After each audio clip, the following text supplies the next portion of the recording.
We are making like pizza pockets. There's some dough, and I've already prepared that because it had to sit for 45 minutes, and basically it was a package of this particular type, Delano Italian pizza dough kit. It had, so the directions were to combine the flour mix, yeast packet in a large mixing bowl, and then add 1.5 cups of lukewarm water, stir with a fork until the dough begins to form. And then I knead it for 3 minutes, and then you let it sit for 45 minutes in a bowl covered, slightly greased. Preheat the oven to 450. I'm going to go a little lower because I want it to cook slower because I'm going to make pockets with these, and I'm going to be using steak. And then anyway, and then we'll be putting it on a pizza deal. And the steak I scored for free. It's $11.15 for a pound, $11.99 a pound. It's slightly less than a pound. It's beef loin, boneless, top of Iowa sirloin steak. So it was a serious score because I ended up getting it for nothing. So that was good news. And what I'm going to do is I'm going to quickly fry in the wok here a 3 pepper and onion blend, and then I'm going to fry the steak. I'll pull the pepper onion out because I want it slightly cooked, and then we're going to chat along with this because our cooking. And I've also used I'm using a toasted sesame seed oil, which is very nice for this, and so I'm very excited about that. And I'm using the wok because I really want to quick cook it, and so that's going to be fun. And so anyway, that's what we're doing today. And we're going to also talk about, we're going to stop the steal. And what I mean by that is not the traditional what people are talking about. We're talking about stealing the language. We're going to stop the stealing of the language. Because I'm really tired of that. Them people, folks stealing the language. And that's what I want to chat about. Should have turned that up a little higher. Oh well, it don't matter. That'll cook good. So stopping the steal. So truthers. So there's a group of people on the internet who call themselves the truthers, and they are the people who deny mass shootings. So they're not really truthers. You're what you're called liars. When I was young, you'd be called a liar if you said things that weren't true. And they renamed themselves with this name, and that's again, they stole the language. Oh, we're the truthers when they're actually the liars. And people who are denying these mass shootings and saying the government's doing it to get rid of your guns and all that kind of stuff are liars. And they need to be called out on that, and we need to just deal with the liars as they come and call them what they truly are. And that's what I mean by taking back the language. Another word, woke. Now that comes from the 1930s movement of the black folks who are black brothers and sisters who wanted people to wake up to the injustices that black folks were enduring at the time and still endure to this day. And again, it seems like a predominantly white males have tried to steal this language and say, oh, you're woke, as a negative. Well, I consider it a positive to be woke. I don't want to be in a coma. I don't want to be asleep. I want to be awake and aware. I want to be woke. Woke to the injustices that our black brothers and sisters are having to endure in society. And Native people. And LGBTQ people. And, you know, the minorities that are suffering injustices by the majority.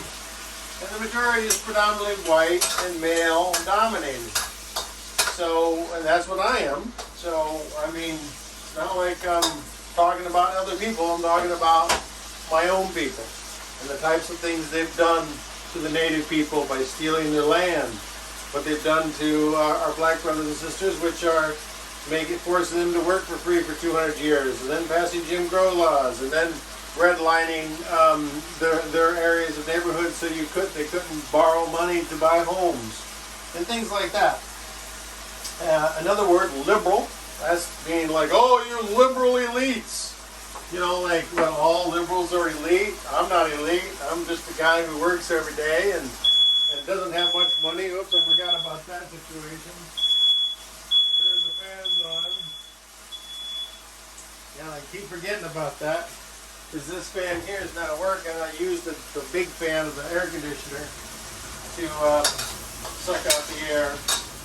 Anyway, so being liberal and having a liberal democracy is about diversity in its very definition.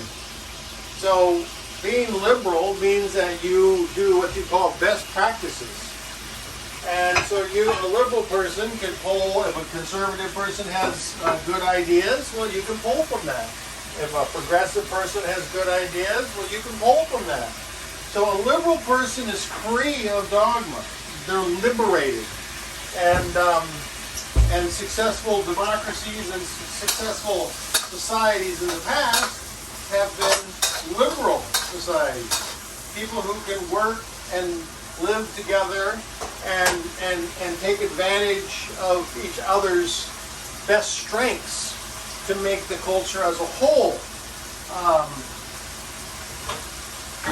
more progressive, or not progressive, but more to create better wealth and maximum liberty and freedom for the people in that society. So being liberal is not a negative thing; it's a very positive thing. And I want, like I said, I want to steal back stop the steal of our language. Everything positive is negative, and everything negative is positive. And what I want to do is I want to let people know the truth of the matter. So reclaiming the language, and why we group together and to create. Oh, here's another one. Immigrant equals alien. Like all of a sudden, immigrants are called aliens. No, they're not. They're not alien to the planet. They're humans. They are born here on this planet, and they're immigrants. And it's no different than folks moving from different countries to America and moving around the planet. It's really no different than an Omaha, Nebraska person moving to Colorado because they've got legal marijuana, and we don't here in Nebraska. It's no different than a Nebraska person moving to California because, well, they want warm air because they're winter here, and it becomes frustrating after a while. And you want to move someplace like in Arizona or California, or just somebody who is in dance and theater wants to move to New York to access dance and theater in their lives and be able to make a living doing that. Or making movies, like going to Hollywood. You're immigrating. You're immigrating because you want to move to an area of the country or the world that has, benefits that you are looking for. I mean, Johnny Depp married a French woman and lived in France for a long time. And, was he an alien, or was he just an immigrant? He was an immigrant. He was an immigrant from the U.S. to France because he had married a French woman and wanted to raise his children in France and didn't want to raise them here.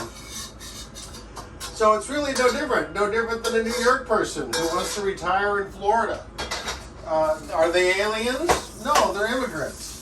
And so it really is no different. They're like, well, it's from a different country and blah, blah, they should do it legally and all that kind of stuff. Well, I mean, if you could cross two continents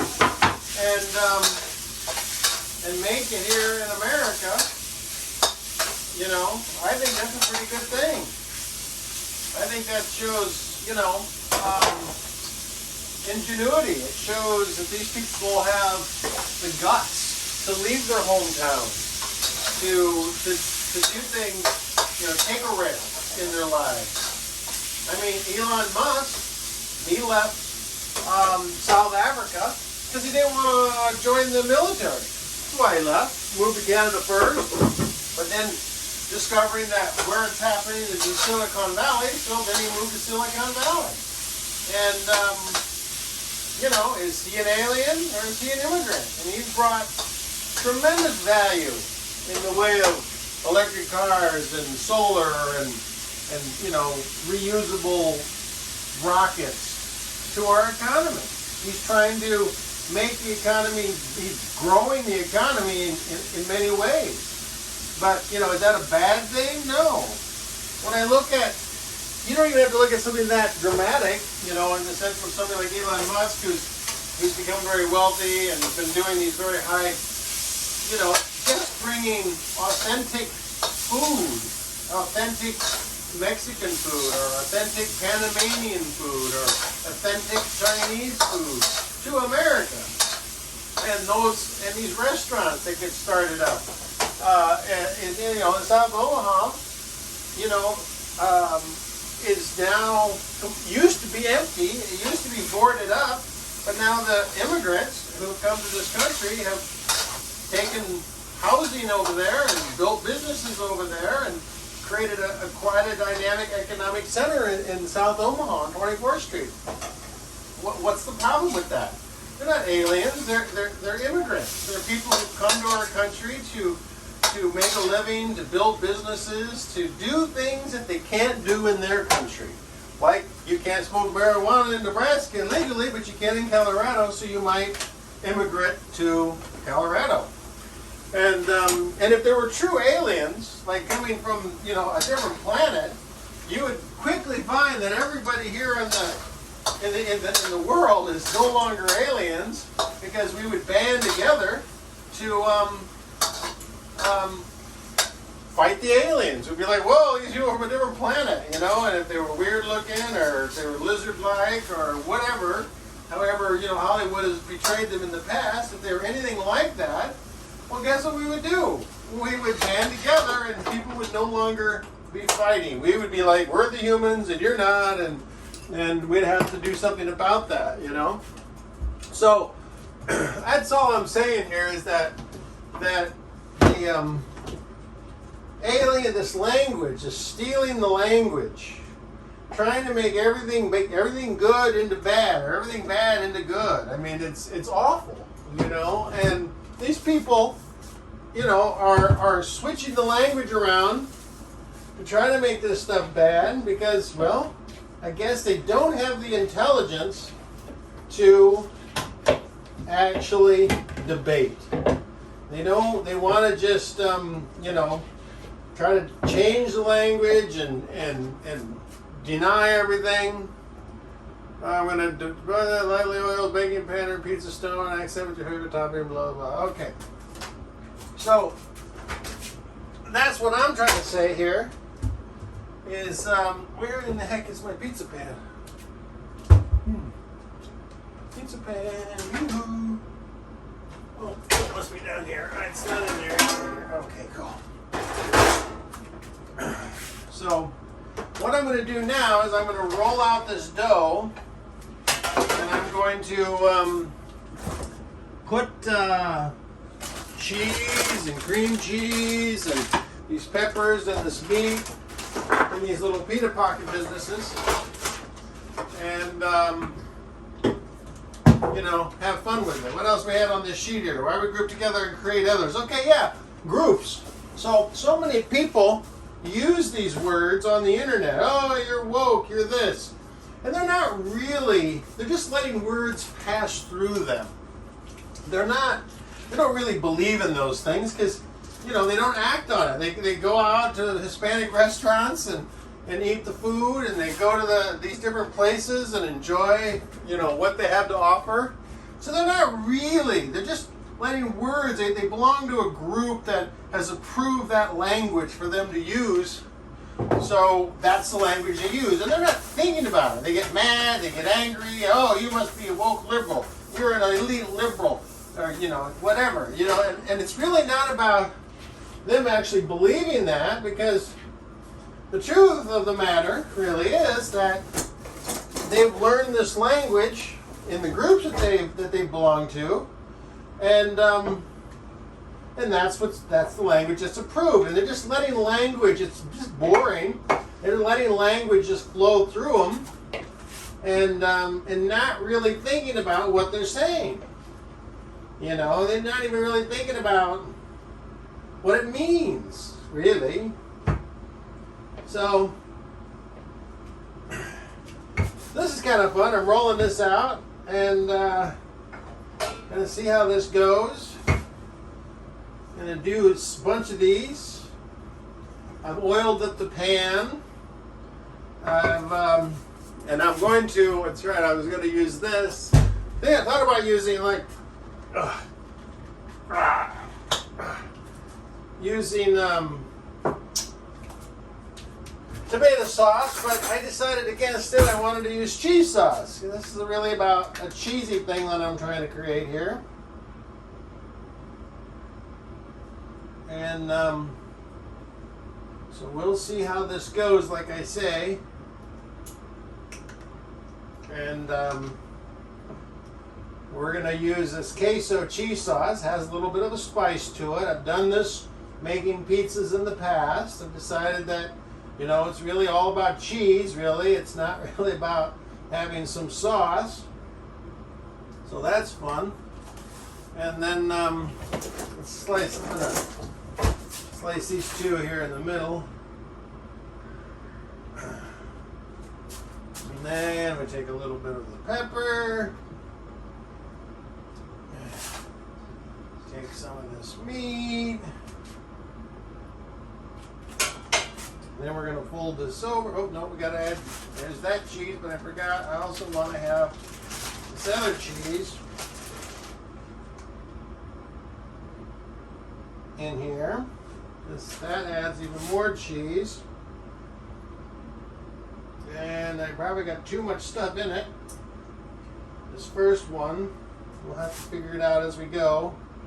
Because I know we're going to have to seal it so it doesn't just goober all over the place and end up on the bottom of the pan, or on the pan instead of inside of the pocket. So these are going to be steak pockets, which makes them fun.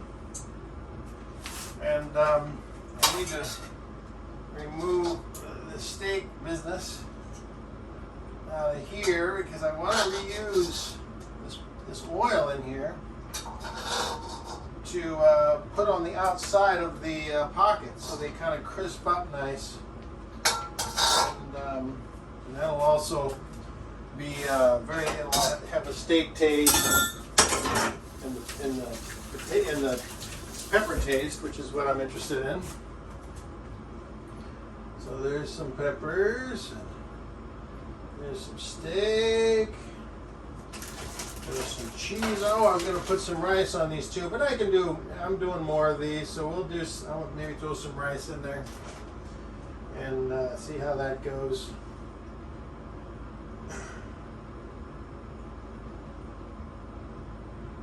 And but anyway, so that's what I really wanted to talk about, is getting our language back.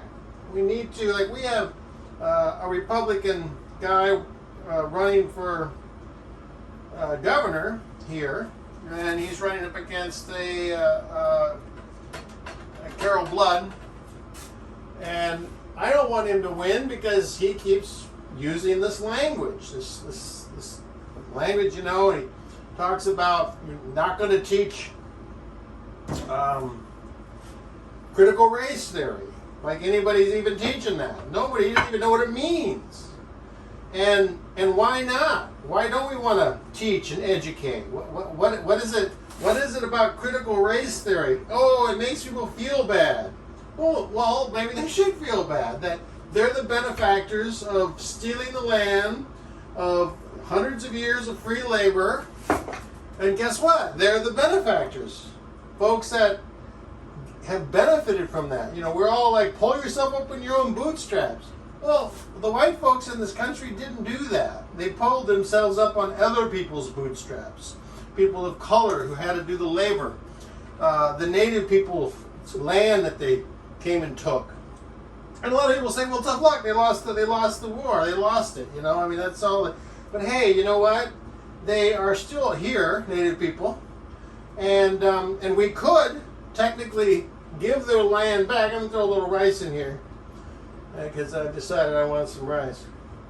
We could give their land back. So we use their land while alive, and we could just, when we die, give it back to them. We could just put it in our wills that we're going to give the land, what we own, back to Native people, and maybe make an agreement that, you know, they could, that the next generation of white folks can rent it, that house. Or maybe your family, you know, you give it back, the ownership to the Native people, and make an agreement that maybe your kids, or a generation, 100 years from now, you know, that they can live in it, and they have to pay rent, and make it so it's a percentage. So, you know, you're not just robbed, you know, you're not making it hard. So you're like, well, I'm giving it back to you in 100 years, you know, when my great-grandkids, or people want to move and leave the area, you know, then they can't, you know, when they do, then the you know, and then the Native people could rent it to whoever wants to live there, because maybe they don't want to live in the middle of the city full of white people. Maybe they do want to live amongst themselves, but it'd be good income. That and if you know, people say, well, I wasn't there. Well, no, but you're here now, and you're benefiting from what has happened in the past. Regardless if you want to admit it or not, you're benefiting it from, you know, broken treaties. You're benefiting it from the fact, you know, people say, well, didn't have slavery up north, but the northern industries were buying raw goods from the southern farm plantations to manufacture goods and services. So, you know, yeah, everybody in the whole country was able to build wealth off of slavery, and off the fact that they weren't able to build their own wealth. They weren't able to buy their own homes because they were redlined and they were Jim Crowed and kept out of jobs. You know, people talk about wanting to, you know, oh, keep this old building because it's, you know, some sort of romantic notion of the past. But, well, for who? Who is that romantic notion for? Because guess what? The people in the past, maybe black folks couldn't go into that building. They couldn't work there. Maybe, you know, atrocities happened. You know, their relatives and stuff were brutalized in those buildings. You know, so why? We don't need to keep the past, because the past is full of violence. The past is full of atrocities. You know, the Native people are like, well, you know, we don't want to keep that because it reminds us of what happened to us. You know, so who's it good for? Well, it's good for the people who are in control, I guess, you know. So these are coming out fun. These, we're going to get the flour on that. Trying not to mess things too much. But anyway, rolling these babies out, and I guess this was supposed to make 2 pizzas total, this flour package. I think that's what I read, and maybe not, I don't know, but I think that's what I read originally. And so we're going to have plenty of these, and I'm just making them because, well, I can. And I'll have leftovers, of course. I can't eat all these in one sitting. I'll be able to have these pockets and hit them in the microwave and heat them up, and that'll be good news.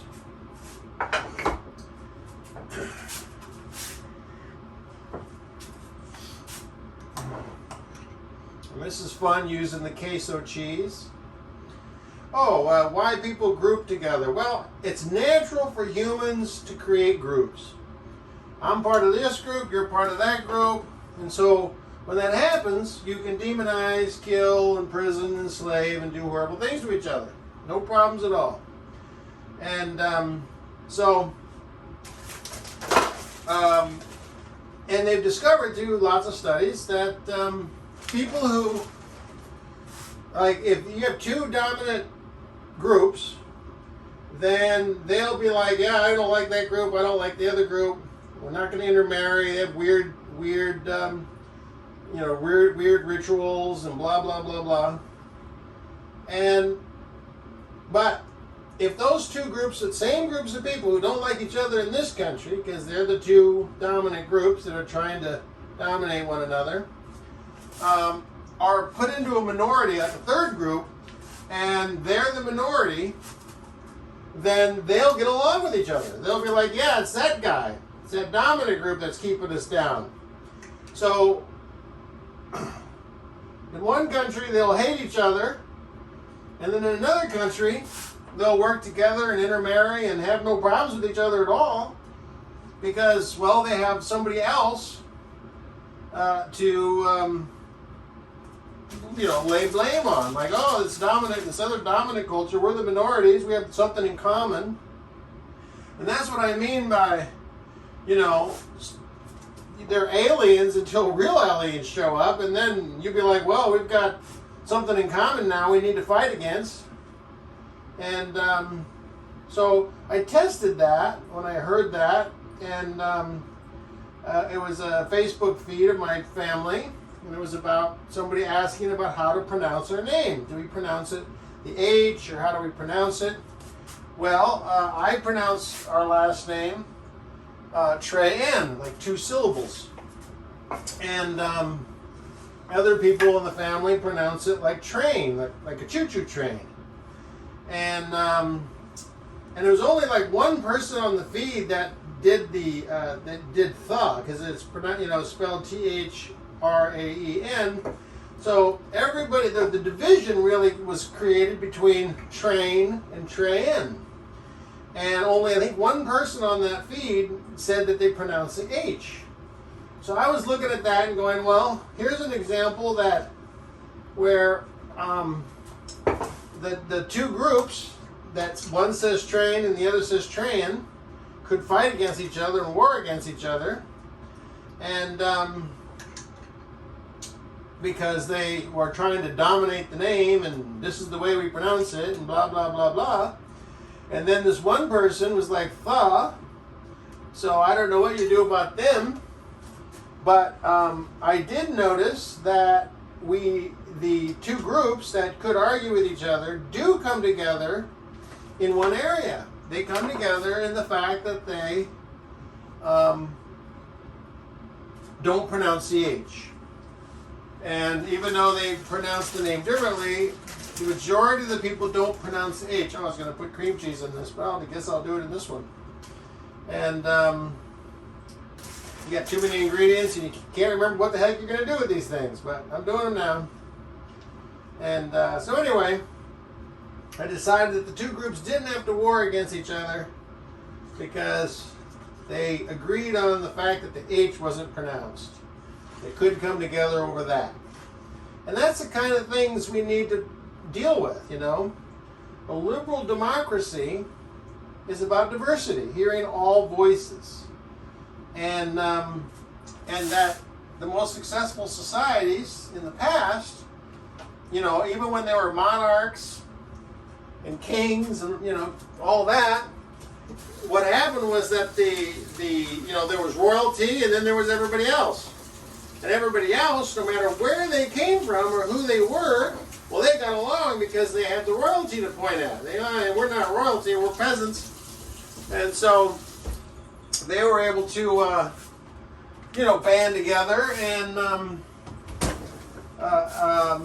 work together and intermarry and do all of that because, well, they weren't part of the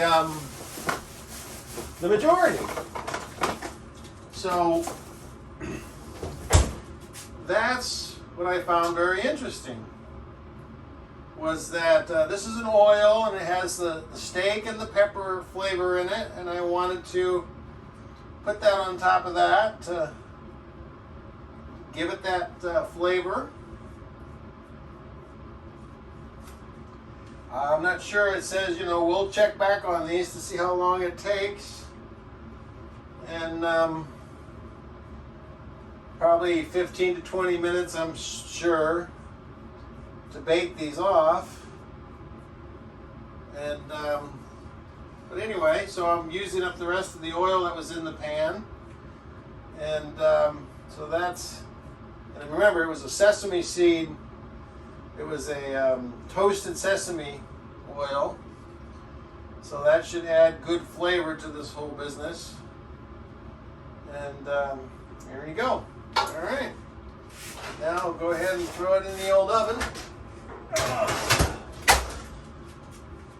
And we'll come back later after 15-20 minutes and we'll see how those turned out.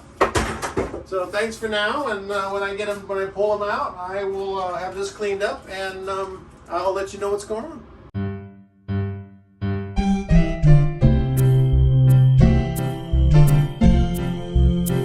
We've got them out. They look like they're done. They seem to be done. I'm very excited about eating one of these. And let's give it a shot here. Let's see. Kind of morph together a little bit on this one. Oh. There we go. Yeah, the dough looks finished. Crispy. It's looking good there. Let's open it up in the middle and see if we have accomplished our goals.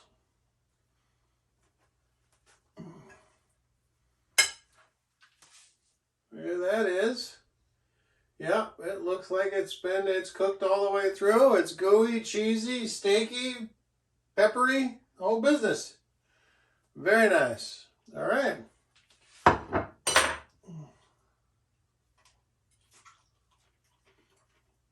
Of course, I always eat it when it's still hot. Yeah, that has good flavor. And it's going to be a little fun to eat. When they cool down, you'll be able to eat them better. But yeah, it's cooked all the way through. The crust is good.